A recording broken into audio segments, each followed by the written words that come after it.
take, first thing they ask. And it's like, yeah, it took, depending on the pattern, like this size could take 5 days if it's a very easy pattern, or it could take a week if it's a more complicated, or it could take a month if it's intricate as that is, with a lot of little details going on.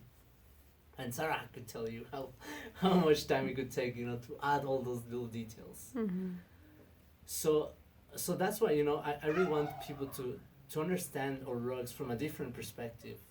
Unfortunately, for example, in since the 60s, a lot of tourists started to come here, and the demand for our rugs grew for textiles, and we were making ponchos, sarapes, blankets, more utilitarian items, and then people got kind of fixed on rugs and on women rugs. But then mostly at that time, a lot of Americans came and started to buy our rugs wholesale and selling them in the U.S. as Southwest style, and or as cheap knockoff versions of Diné Navajo rugs. And right now, I've just reading that there's, I mean, the Diné people are also suffering because their industry, their weaving tradition is also dwindling for many other reasons, including this, that some of these so-called entrepreneurs, they're literally capitalist vultures. They came here and they gave us the designs of Diné people and asking us to reproduce it. And people here are also struggling to make a living, and they, they're struggling to feed their families and send their kids to school, trying to fit into this oppressive capitalist system. So they were in a way not violently forced, but with the forces of the market, capitalism, poverty, and the situation that we live in. They were just like, okay, we'll make that.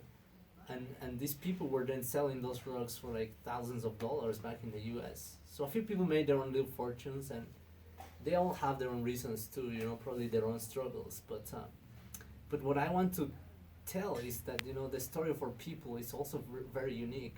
And later on, I will also point out how these ancient patterns and symbols actually unite the whole humanity. There's been like ancient trade networks that start in like Cambodia, in Angkor Wat. I was reading this book called Ancestral by Michelle Miller, and she's describing how they were making thule boats to travel to the Easter Islands, and from there to Peru, and then from Peru they would hop on the coast all the way to California. So you have similar traditions, belief systems, patterns that go from Angkor Wat to the Easter Islands, and forgive me because I don't remember the name of the original name. It's not called Easter Islands for sure. And all the way to Peru and California, and probably all the southwest of what's now called the US or Turtle Island. So and recently I was also looking at an article that was describing the Ainu people in Japan that just got recognized as native indigenous people. They had that same pattern that I tell you about, the Nawal symbol that is carved in the ruins of Uxmal, and it's found in the temples here, in the Zapotec temples. When you walk around our village, you'll see like ancient carvings that show that same pattern. So it makes me wonder, all these patterns. People have claimed that yes, it's the warp and the weft, this grid that gives you, the same kind of like. It limits the design, and you end up creating triangles and squares pattern like. But there's way more to this than just coincidence. A lot of this it's just being pinpointed as coincidence, but I don't think it's coincidence. The Greeks have this pattern that I told you before, the cycle of life pattern. In fact, in Spanish, it's called a greca, because archaeologists were describing our culture from the European perspective, so they call it greca, as in Greek. So the other symbol that you see a lot is the diamond pattern. I have this diamond here. It's a modern interpretation of that I made. But let me pull out.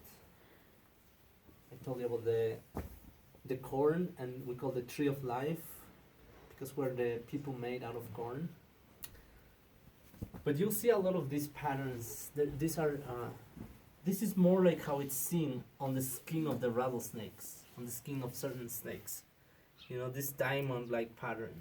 It's coming from the skin of the rattlesnake and the snakes. And you could have something as intricate as this, you know. You know, this diamond, almost psychedelic weaving of this pattern. So the diamond, it's a perfectly symmetrical symbol. Oh, before I explain the diamond though, let's analyze the importance of the snake. The snake, it's a really ancient creature. In evolutionary terms, the snakes have been living on this planet as snakes for more than 100 million years.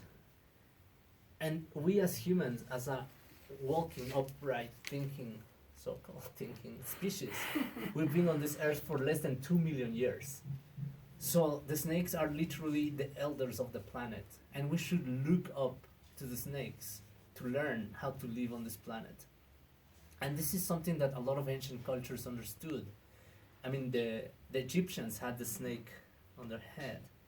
A lot of other cultures, I bet in South America and all around what we call Anahuac, which is the North American continent, the North American plate, they all also recognize the snake as their symbol. We have Quetzalcoatl, who is the feather snake. The Chinese have the dragon, this serpent-like snake that flies. And the Druids had these infinity knots, you know, to me it looks like snakes. What was St. Patrick doing in Ireland when he was killing the snakes? There's no snake, there's like one species of snake in Ireland and it's not poisonous. And so he was pushing out and destroying the ancient wisdom of the snake people. So it's only recently that Christianity satanized the snake. But if we look at snakes, you know, it's only our fear that makes us, you know, really fear them. It's this, you know,